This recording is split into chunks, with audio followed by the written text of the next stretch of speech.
He had discovered, he said, primitive sexual and aggressive forces hidden deep inside the minds of all human beings.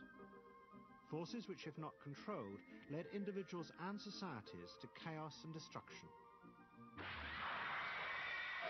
This series is about how those in power have used Freud's theories to try and control the dangerous crowd in an age of mass democracy. At the heart of the story is not just Sigmund Freud, but other members of the Freud family.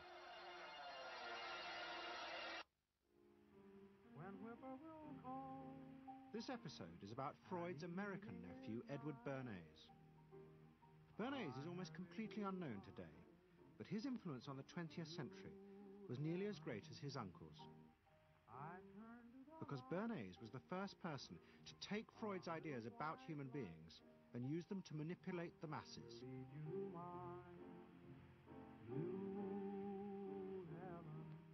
He showed American corporations for the first time how they could make people want things they didn't need by linking mass-produced goods to their unconscious desires. Out of this would come a new political idea of how to control the masses. By satisfying people's inner selfish desires, one made them happy and thus docile. It was the start of the all-consuming self, which has come to dominate our world today.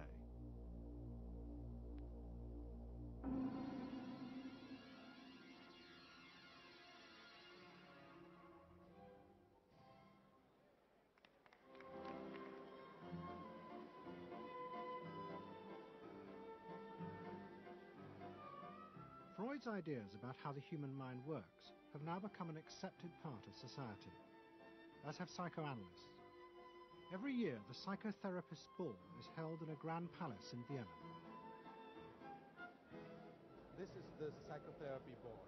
Psychotherapists come, some advanced patients come, or former patients come, and many other people, friends, but also people from the Viennese society who like to go to a nice, elegant, comfortable ball.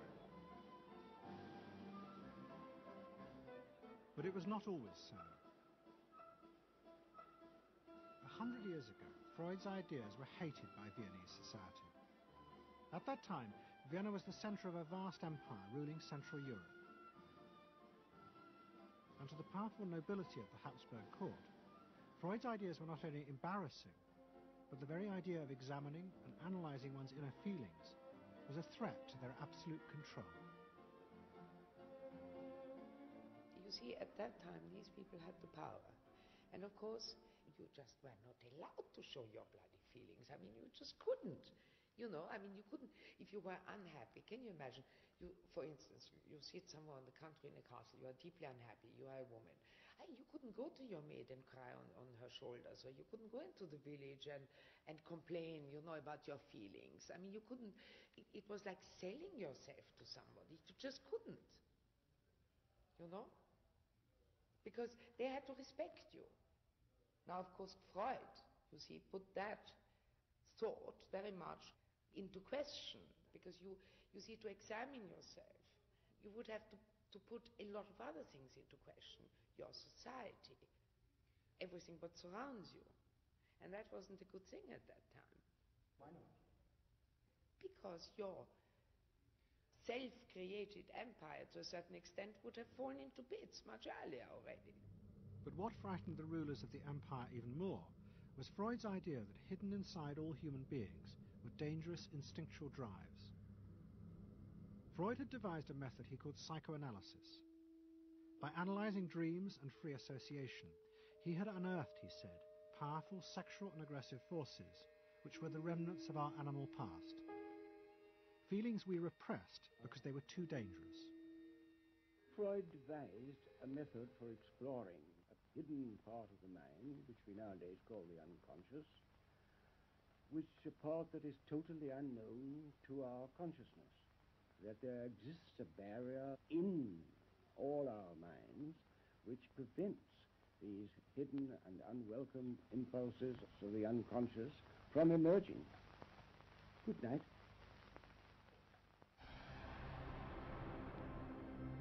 In 1914, the Austro-Hungarian Empire led Europe into war. As the horror mounted, Freud saw it as terrible evidence of the truth of his findings. The saddest thing, he wrote, is that this is exactly the way we should have expected people to behave, from our knowledge of psychoanalysis. Governments had unleashed the primitive forces in human beings, and no one seemed to know how to stop them.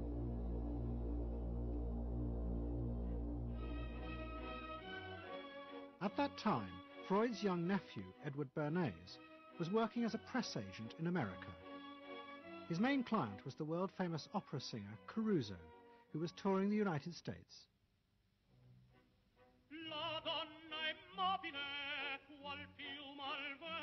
Bernays' parents had emigrated to America 20 years before, but he kept in touch with his uncle and joined him for holidays in the Alps. But Bernays was now about to return to Europe for a very different reason.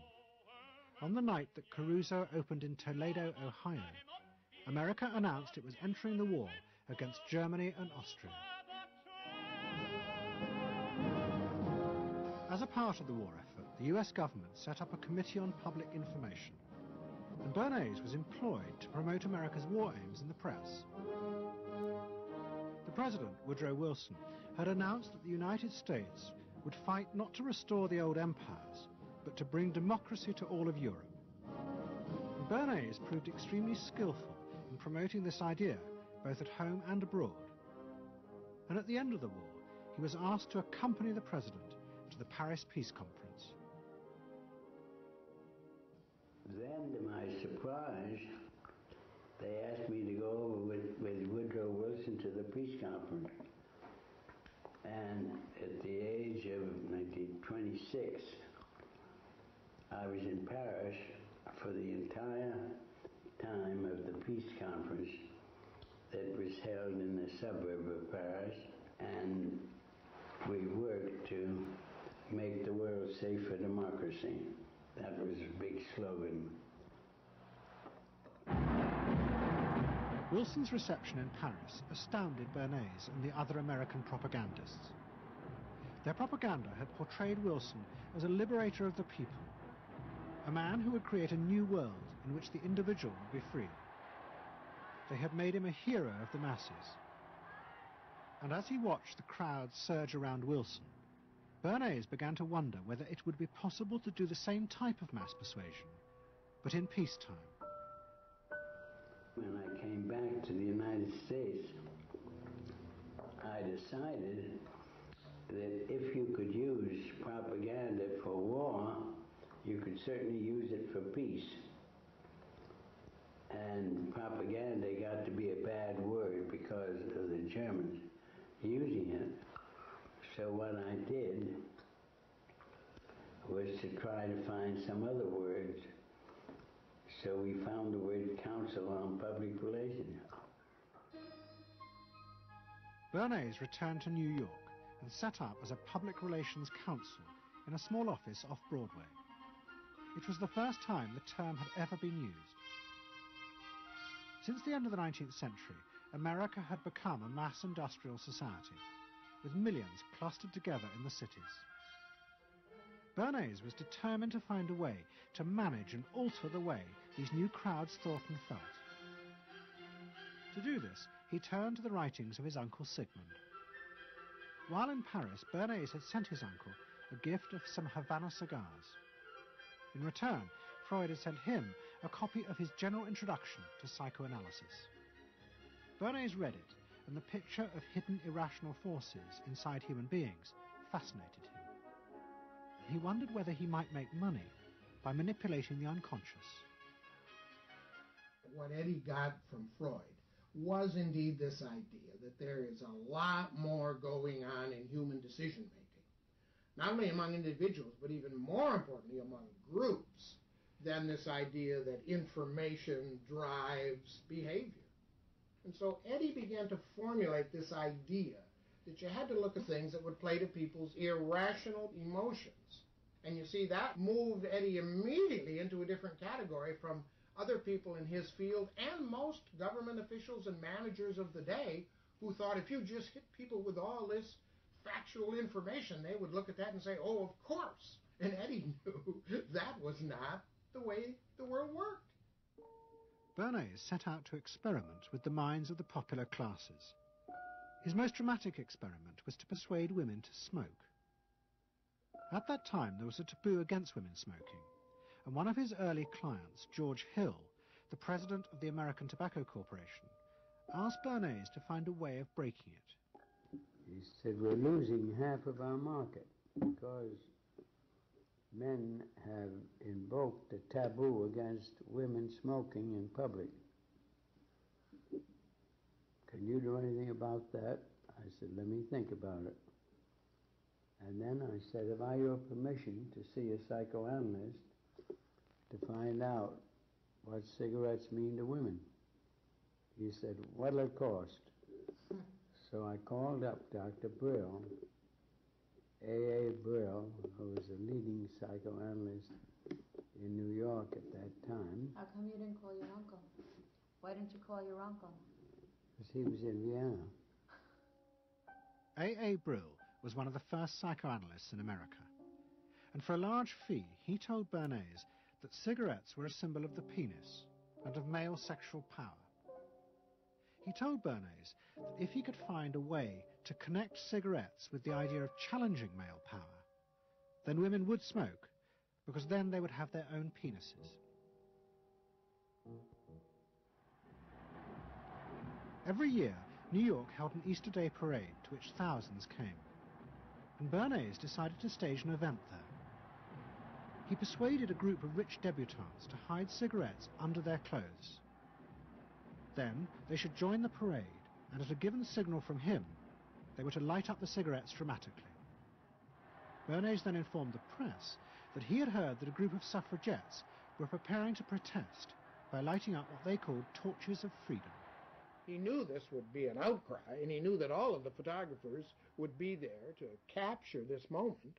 And so he was ready with a phrase which was torches of freedom. And so here you have a symbol, women, young women, debutantes, smoking a cigarette in public with a phrase that means anybody who believes in this kind of equality pretty much has to support them in the ensuing debate about this, because torches of freedom. I mean, what's on all American coins? It's liberty. She's holding up the torch. You see? And so all of this is there together. There's emotion, there's memory, there's a rational phrase, even though it's using a lot of emotional elements. It's a phrase that works in a rational sense. All of this is together. And so the next day, this was not just in all of the New York papers, it was across the United States and around the world. And from that point forward, the sale of cigarettes to women began to rise. He had made them socially acceptable with a single symbolic act. What Bernays had created was the idea that if a woman smoked, it made her more powerful and independent, an idea that still persists today. Embrace me, my sweet embrace. It made him realize that it was possible to persuade people to behave irrationally if you link products to their emotional desires and feelings. The idea that smoking actually made women freer was completely irrational, but it made them feel more independent. It meant that irrelevant objects could become powerful emotional symbols of how you wanted to be seen by others. Eddie Bernays saw the way to sell product was not to sell it to your intellect, that you ought to buy an automobile, but that you will feel better about it if you have this automobile. I think he originated that idea, that they weren't just purchasing something, but they were engaging themselves emotionally or personally in the product or service. That it's not, you think you need a new piece of clothing, but you'll feel better with the piece of clothing. That was his contribution in a very real sense. We see it all over the place today, but I think he originated the idea of the emotional connect to a product or service. What Bernays was doing fascinated America's corporations. They had come out of the war rich and powerful, but they had a growing worry. The system of mass production had flourished during the war, and now millions of goods were pouring off production lines. What they were frightened of was the danger of overproduction, that there would come a point when people had enough goods and would simply stop buying. Up until that point, the majority of products were still sold to the masses on the basis of need. While the rich had long been used to luxury goods, for the millions of working-class Americans, most products were still advertised as necessities. Goods like shoes, stockings, even cars were promoted in functional terms for their durability. The aim of the advertisements was simply to show people the product's practical virtues, nothing more.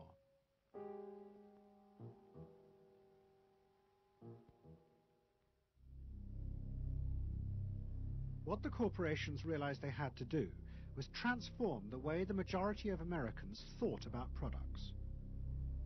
One leading Wall Street banker, Paul Mazur of Lehman Brothers, was clear about what was necessary. We must shift America, he wrote, from a needs to a desires culture. People must be trained to desire, to want new things even before the old have been entirely consumed. We must shape a new mentality in America. Man's desires must overshadow his needs. Prior to that time, there was no American consumer. There was the American worker, and there was the American owner, and they manufactured and they saved and they ate what they had to, and the people shopped for what they needed. And while the very rich may have bought things they didn't need, most people did not. And Mazur envisioned a break with that, where you would have things that you didn't actually need, but you wanted, as opposed to needed. And the man who would be at the center of changing that mentality for the corporations was Edward Bernays. Bernays really is the guy within the United States, more than anybody else, who sort of brings to the table psychological theory as something that is an essential part of how, from the corporate side, of how we are going to appeal to the masses effectively. And the whole sort of merchandising establishment and sales establishment is ready for Sigmund Freud. I mean, they are ready for understanding what motivates the human mind. And so that there's this real openness to Bernays' techniques being used to sell products to the masses. Beginning in the early 20s, the New York banks funded the creation of chains of department stores across America. They were to be the outlets for the mass-produced goods, and Bernays' job was to produce the new type of customer. Bernays began to create many of the techniques of mass consumer persuasion that we now live with.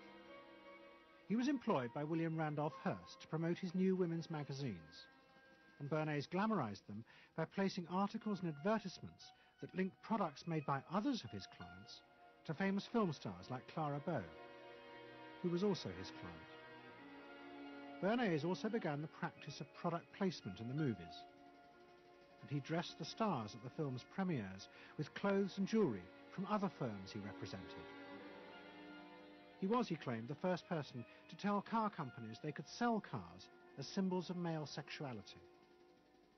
He employed psychologists to issue reports that said products were good for you, and then pretended they were independent studies. He organized fashion shows in the department stores and paid celebrities to repeat the new and essential message: you bought things not just for need, but to express your inner sense of yourself to others. There's a psychology of dress. Have you ever thought about it? How it can express your character? You all have interesting characters, but some of them are all hidden. I wonder why you all want to dress always the same, with the same hats and the same coats. I'm sure all of you are interesting and have wonderful things about you, but looking at you in the street, you all look so much the same. And that's why I'm talking to you about the psychology of dress. Try and express yourselves better in your dress. Bring out certain things that you think are hidden.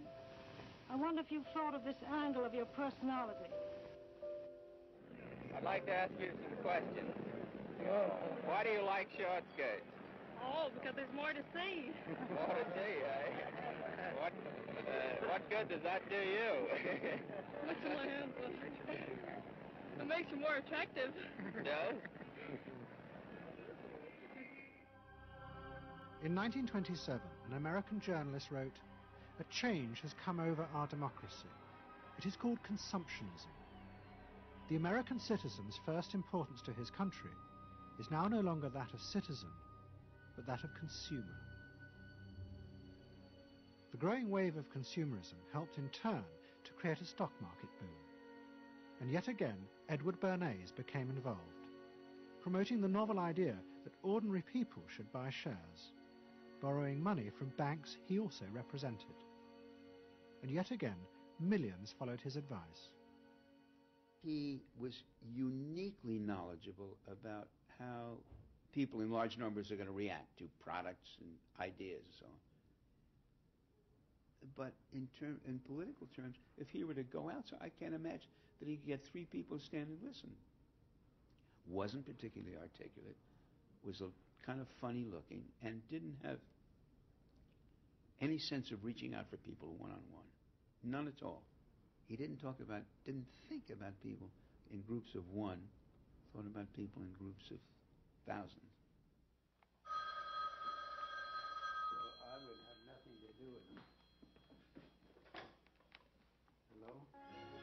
Bernays soon became famous as the man who understood the mind of the crowd. And in 1924, the president contacted him. President Coolidge was a quiet, taciturn man and had become a national joke. The press portrayed him as a dull, humorless figure.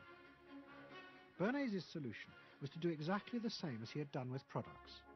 He persuaded 34 famous film stars to visit the White House. And for the first time, politics became involved with public relations. And I lined up these 34 people, and I'd say, "What's your name?" He'd say, "Al Jolson." I'd say, "Mr. President, Al Jolson."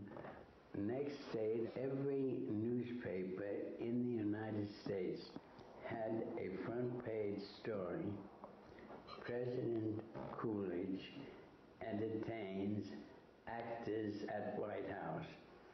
And the Times had a headline which said, "President nearly laughed." And everybody was happy. But while Bernays became rich and powerful in America, in Vienna his uncle was facing disaster. Like much of Europe, Vienna was suffering an economic crisis and massive inflation, which wiped out all of Freud's savings. Facing bankruptcy, he wrote to his nephew for help. Bernays responded by arranging for Freud's works to be published for the first time in America, and began to send his uncle precious dollars, which Freud kept secretly in a foreign bank account. He was Freud's agent, if you will, to get his books published. Well, of course, once the books were being published, Eddie couldn't help himself but promote these books, see that everybody read them, make them controversial, emphasize the fact that, do you know what Freud says about sex and what he says cigarettes are a symbol of and so on and so forth? How do you suppose all those stories got out? Certainly the academics weren't spreading these around the country. Eddie Bernays was. Then, when Freud became accepted, well then, of course, to go to a client and say, "Well, Uncle Siggy," see, then that had some cachet. But notice there, first Eddie created Uncle Siggy in the U.S., made him acceptable, secondly, and thirdly, then capitalized on Uncle Siggy. Typical Bernays performance. Bernays also suggested that Freud promote himself in the United States. He proposed his uncle write an article for Cosmopolitan, a magazine that Bernays represented, entitled "A Woman's Mental Place in the Home." Freud was furious. Such an idea, he said, was unthinkable. It was vulgar, and anyway, he hated America. Freud was now becoming increasingly pessimistic about human beings. In the mid-20s, he retreated in the summers to the Alps, sometimes staying in an old hotel, the Pension Moritz in Berchtesgaden. It is now a ruin. Freud began to write about group behavior, about how easily the unconscious aggressive forces in human beings could be triggered when they were in crowds. Freud believed he had underestimated the aggressive instincts in human beings. They were far more dangerous than he had originally thought. After World War I, Freud was basically a pessimist. He felt that man is an impossible creature, a very, very sadistic and bad species, and did not believe that man can be improved. Man is a ferocious animal, the most ferocious animal that exists. They enjoy torturing and killing, and he didn't like man. The publication of Freud's works in America had an extraordinary effect on journalists and intellectuals in the 1920s. What fascinated and frightened them was the picture Freud painted of submerged, dangerous forces lurking just under the surface of modern society. Forces that could erupt easily to produce the frenzied mob which had the power to destroy even governments. It was this they believed had happened in Russia. To many, this meant that one of the guiding principles of mass democracy was wrong. The belief that human beings could be trusted to make decisions on a rational basis. The leading political writer, Walter Lippmann, argued that if human beings were in reality driven by unconscious, irrational forces, then it was necessary to rethink democracy. What was needed was a new elite who could manage what he called the bewildered herd. This would be done through psychological techniques that would control the unconscious feelings of the masses. And so here you have Walter Lippmann, probably the most influential political thinker in the United States, who is essentially saying that the basic mechanism of the mass mind is unreason, is irrationality, is animality.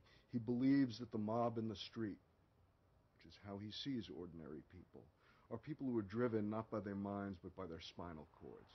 The notion of kind of animal drives, unconscious instinctual drives lurking beneath the surface of civilization.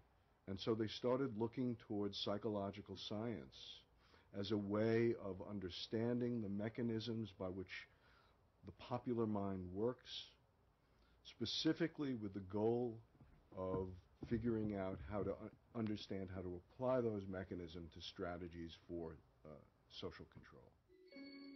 Edward Bernays was fascinated by Lippmann's arguments and also saw a way to promote himself by using them. In the 1920s, he began to write a series of books which argued that he had developed the very techniques Lippmann was calling for. By stimulating people's inner desires and then sating them with consumer products, he was creating a new way to manage the irrational force of the masses. He called it the engineering of consent. Democracy, to my father, was a wonderful concept, but I don't think he felt that all those publics out there had reliable judgment, and that they very easily might vote for the wrong man or want the wrong thing, so that they had to be guided from above. It's enlightened despotism in a sense. You appeal to their desires and their unrecognized longings, that sort of thing. That you can tap into their deepest desires or their deepest fears and use that to your own purposes. And then, in 1928, a president came to power who agreed with Bernays. President Hoover was the first politician to articulate the idea that consumerism had become the central motor of American life. After his election, he told a group of advertisers and public relations men, "You have taken over the job of creating desire and have transformed people into constantly moving happiness machines. Machines which have become the key to economic progress." What was beginning to emerge in the 1920s was a new idea of how to run mass democracy. At its heart was the consuming self, which not only made the economy work, but was happy and docile, and so created a stable society. Both Bernays and Littman's concept of managing the masses takes the idea of democracy and it turns it into a palliative. It turns it into giving people some kind of feel-good medication that will respond to an immediate pain or an immediate yearning, but will not alter the objective circumstances one iota. I mean, democracy really, the idea of democracy at its heart was about changing the relations of power that had governed the world for so long.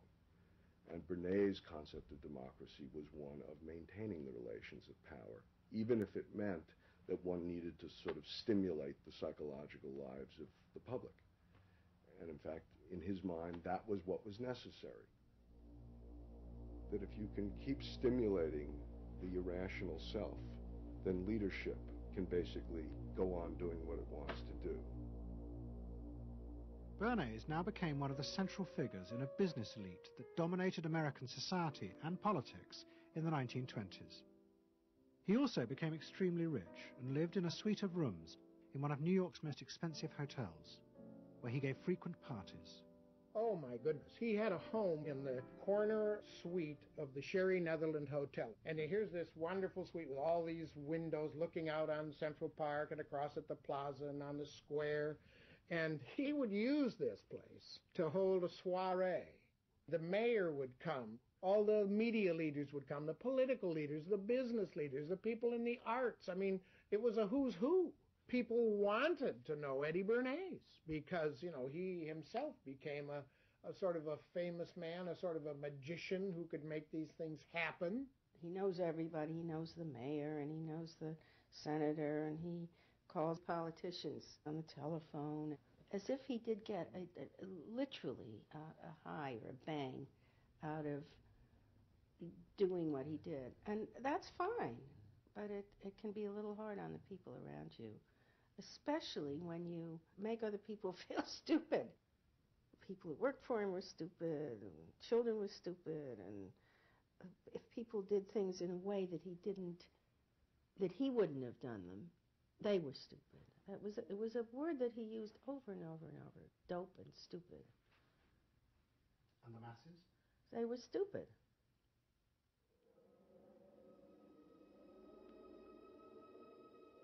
But Bernays' power was about to be destroyed dramatically, and by a type of human irrationality he could do nothing to control.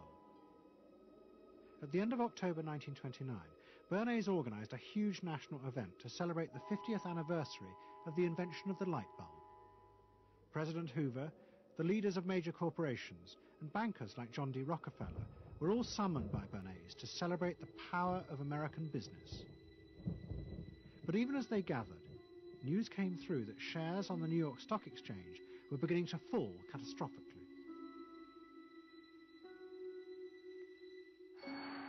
Throughout the 1920s, speculators had borrowed billions of dollars. The banks had promoted the idea that this was a new era where market crashes were a thing of the past. But they were wrong.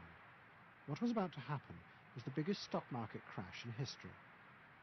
Investors had panicked and begun to sell in a blind, relentless fury that no reassurance by bankers or politicians could halt. And on the 29th of October 1929, the market collapsed.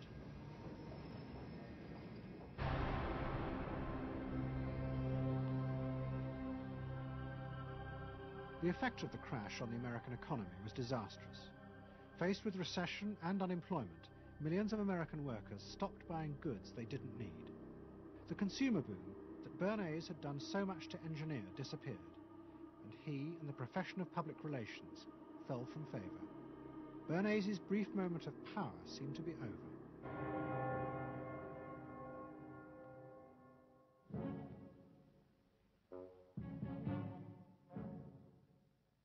The effect of the Wall Street crash on Europe was also catastrophic. It intensified the growing economic and political crisis in the new democracies. In both Germany and Austria, there were violent street battles between the armed wings of different political parties. Against this backdrop, Freud, who was suffering from cancer of the jaw, retreated yet again to the Alps. He wrote a book called Civilization and Its Discontents. It was a powerful attack on the idea that civilization was an expression of human progress. Instead, Freud argued, civilization had actually been constructed to control the dangerous animal forces inside human beings. What was implicit in Freud's argument was that the ideal of individual freedom, which was at the heart of democracy, was impossible. Human beings could never be allowed to truly express themselves because it was too dangerous. They must always be controlled and would thus always be discontent.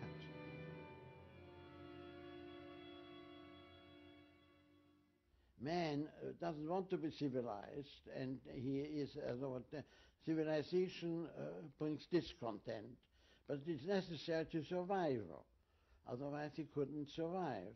So he must be discontent, because this would be the only way to keep him within limits. But what did Freud think about the idea of the equality of man? He didn't believe in it. We had 32 parties, and Hitler said, before those parties don't vanish, there is no Germany. That's true. You can't have 32 parties. And so they felt, this one person will put an end to this comedy. Freud was not alone in his pessimism. Politicians like Adolf Hitler emerged from a growing despair in the 1920s about democracy. The Nazis were convinced that democracy was dangerous because it unleashed a selfish individualism, but didn't have the means to control it. Hitler's party, the National Socialists, stood in elections, promising in their propaganda that they would abandon democracy because of the chaos and unemployment it led to. Die Parteien versprachen den Himmel auf Erden.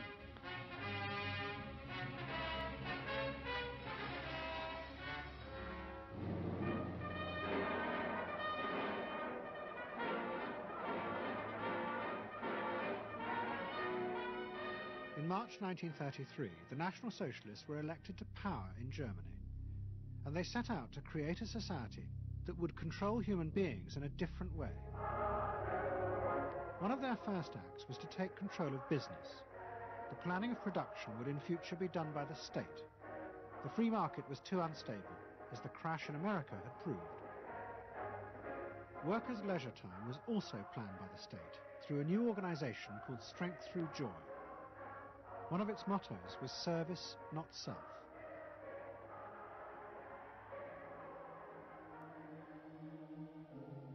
But the Nazis did not see this as a return to an old form of autocratic control.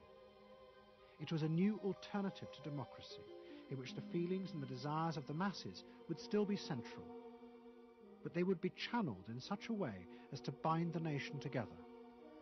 The chief exponent of this was Joseph Goebbels, the Minister of Propaganda. Es mag gut sein, Macht zu besitzen, die auf Gewehren ruht. Besser aber und beglückender ist es, das Herz eines Volkes zu gewinnen und es auch zu behalten. Goebbels organized huge rallies, whose function, he said, was to forge the mind of the nation into a unity of thinking, feeling, and desire. One of his inspirations, he told an American journalist, was the writings of Freud's nephew, Edward Bernays. In his work on crowd psychology, Freud had described how the frightening irrationality inside human beings could emerge in such groups. The deep, what he called libidinal forces of desire, are given up to the leader, while the aggressive instincts are unleashed on those outside the group. Freud wrote this as a warning, but the Nazis were deliberately encouraging these forces because they believed they could master and control them.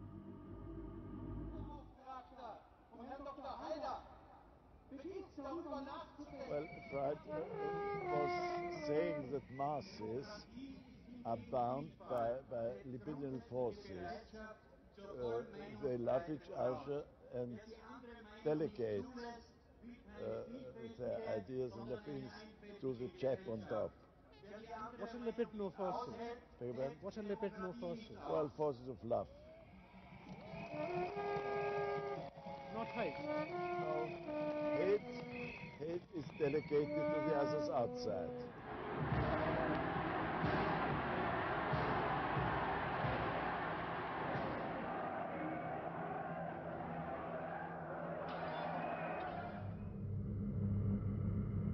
It's the mob.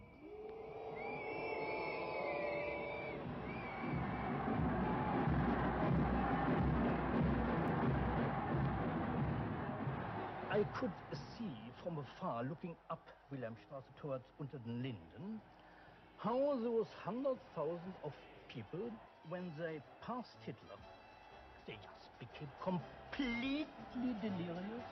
They began to shout these cries I will never get out of my ears. Heil, Sieg, Heil. They demented. And here I got confirmation how those irrational forces, uncontrollable forces in Germany, in the Germans, had erupted, had broken out, were running riot, were departing, marching on.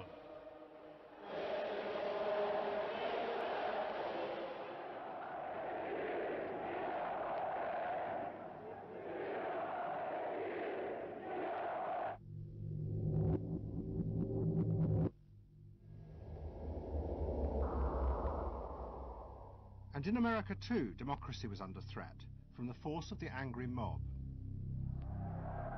The effect of the stock market crash had been disastrous. There was growing violence as an angry population took out their frustration on the corporations who were seen to have caused this disaster. Then, in 1932, a new president was elected who was also going to use the power of the state to control the free market. But his aim was not to destroy democracy, but to strengthen it. And to do this, he was going to develop a new way of dealing with the masses. I am prepared, under my constitutional duty, to recommend the measures that a stricken nation in the midst of a stricken world may require. But in the event that the national emergency is still critical, I shall not evade the clear course of duty that will then confront me. I shall ask the Congress for the one remaining instrument to meet the crisis: broad executive power.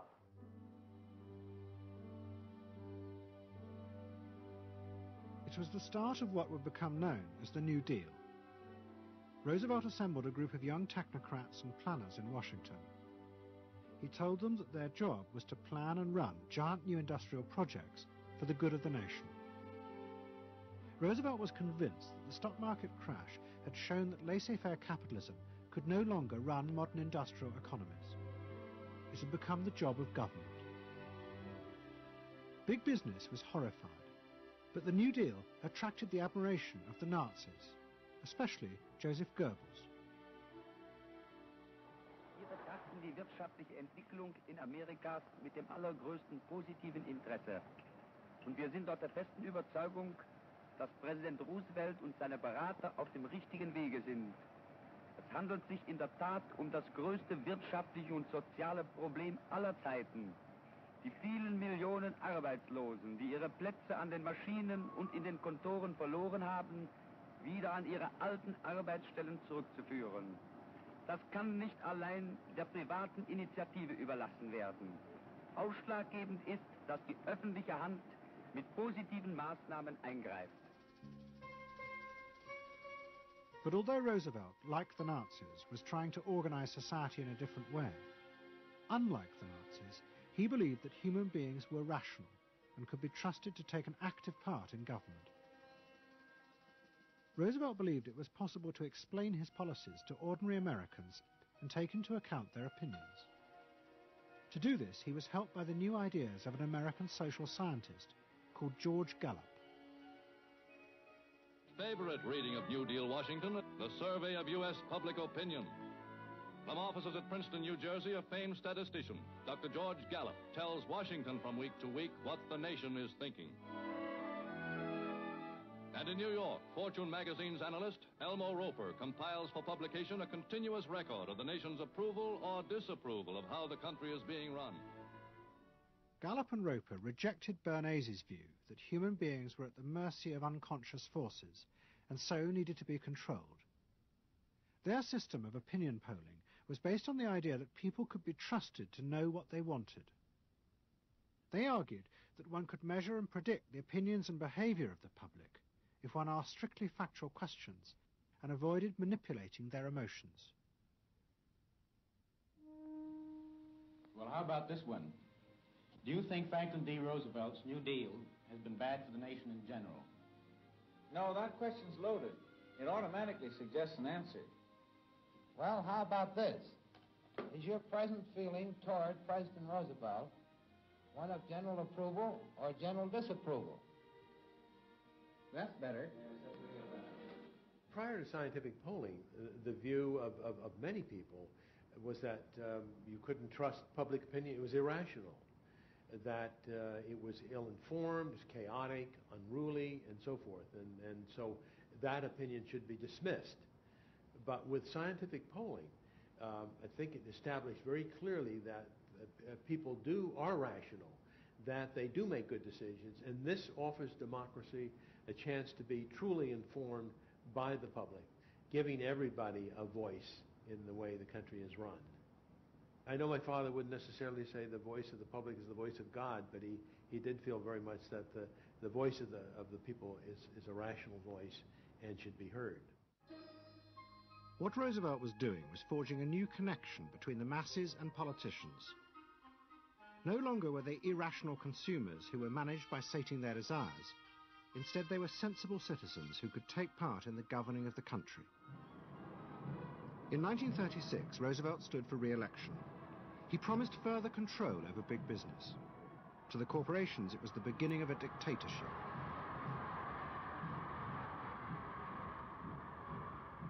Roosevelt interferes with private enterprise, and is running the country into debt for generations to come.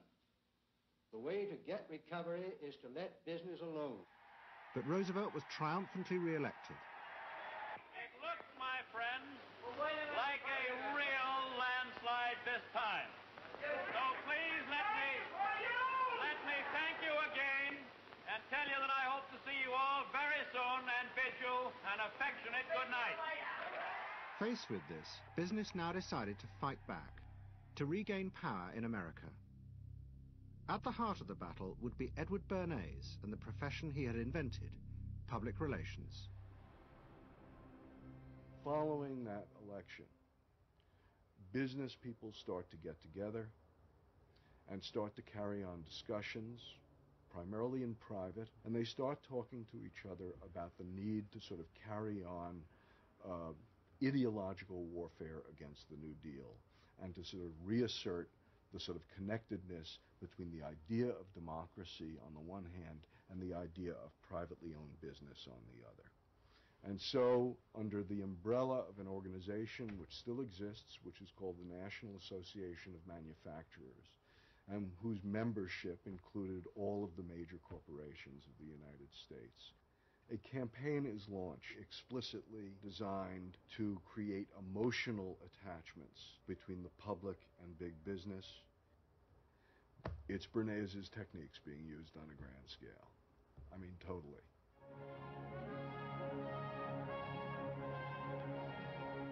The General Motors Parade of Progress, traveling the high roads and byroads of America, bringing to millions of Americans in their own hometown the fascinating story behind modern industry, showing...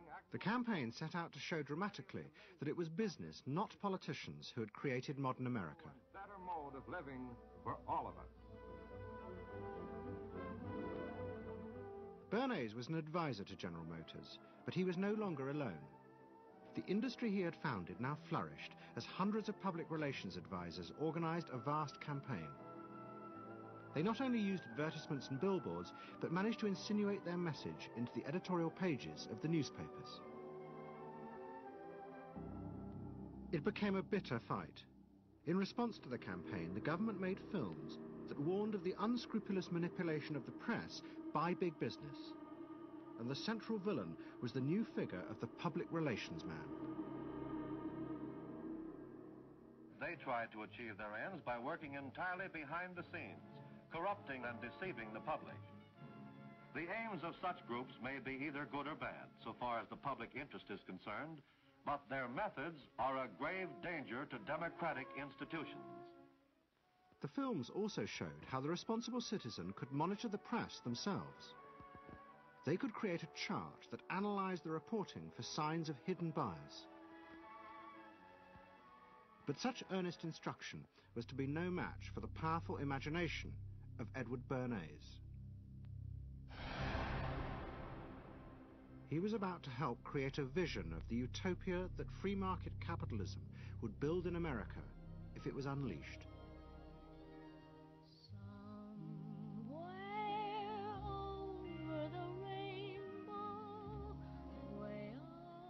In 1939, New York hosted the World's Fair. Edward Bernays was a central advisor. He insisted that the theme be the link between democracy and American business.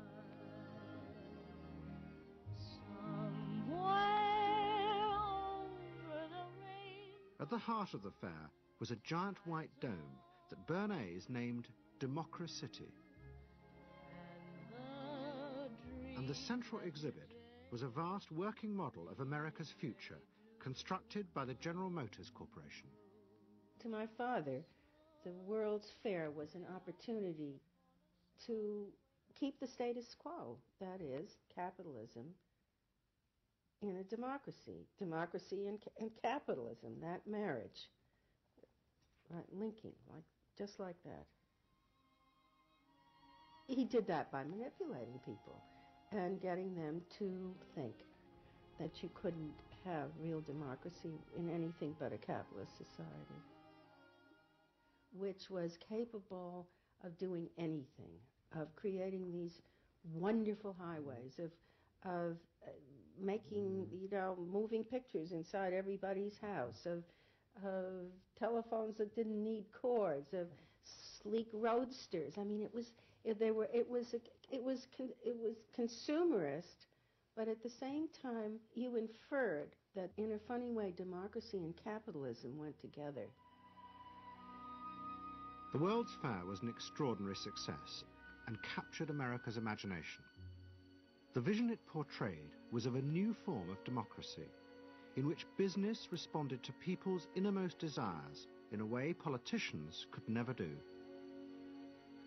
But it was a form of democracy that depended on treating people not as active citizens as Roosevelt did, but as passive consumers. Because this, Bernays believed, was the key to control in a mass democracy. It's not that the people are in charge, but that the people's desires are in charge. The people are not in charge. The people exercise no decision-making power within this environment. So democracy is reduced from something which assumes an active citizenry to the idea of the public as passive consumers. Driven primarily by instinctual or unconscious desires, and that if you can in fact trigger those needs and desires, you can get what you want from them. But this struggle between the two views of human beings as to whether they were rational or irrational was about to be dramatically affected by events in Europe. Events that would also change the fortunes of the Freud family. In March 1938, the Nazis annexed Austria. It was called the Anschluss. Hitler arrived in Vienna to an extraordinary outpouring of mass adulation. But even as he drove through the city, behind the scenes, the Nazis were systematically whipping up and unleashing the hatred of the crowd against the enemies of the new Greater Germany. The Anschluss was a kind of explosion of terrible hatred against the enemies, the so-called enemies, or whatever they considered enemies, against the Jews totally, and also against a lot of very decent Austrians who had opposed the Nazis in Austria. They said it's legitimate, now you can do what you want, so they did it. Stealing, robbing, and killing, I can't say it otherwise. And human depravity, of course, is... always very near to normal behavior. It can change very quickly.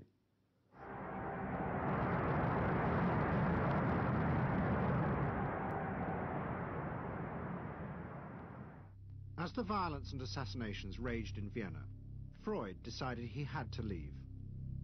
His aim was to go to Britain, but he knew that Britain, like many countries, was refusing entry to most Jewish refugees. But help came from the leading psychoanalyst in Britain, Ernest Jones. He was in the same ice skating club as the Home Secretary, Sir Samuel Hoare, and Jones persuaded Hoare to issue Freud a British work permit. And in May 1938, Freud, his daughter Anna, and other members of his family set off for London.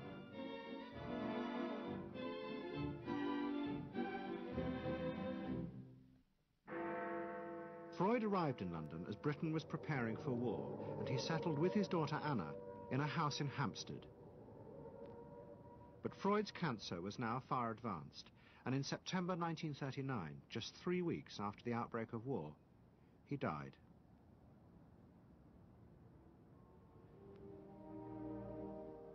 The Second World War would utterly transform the way governments saw democracy and the people they governed. Next week's programme will show how the American government, as a result of the war, became convinced there were savage, dangerous forces hidden inside all human beings, forces that needed to be controlled. The terrible evidence from the death camps seemed to show what happened when these forces were unleashed, and politicians and planners in post-war America would come to believe that hidden under the surface of their own population were the same dangerous forces. And they would turn to the Freud family to help control this enemy within.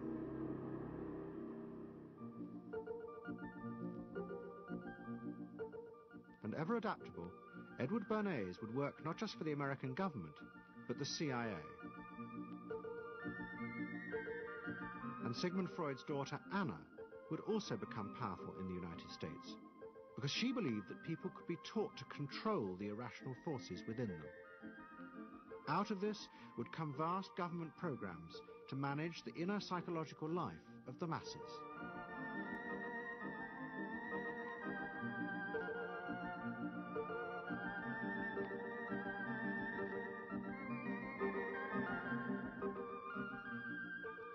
The Century of the Self continues next Sunday night on BBC Two, same time, 8 o'clock.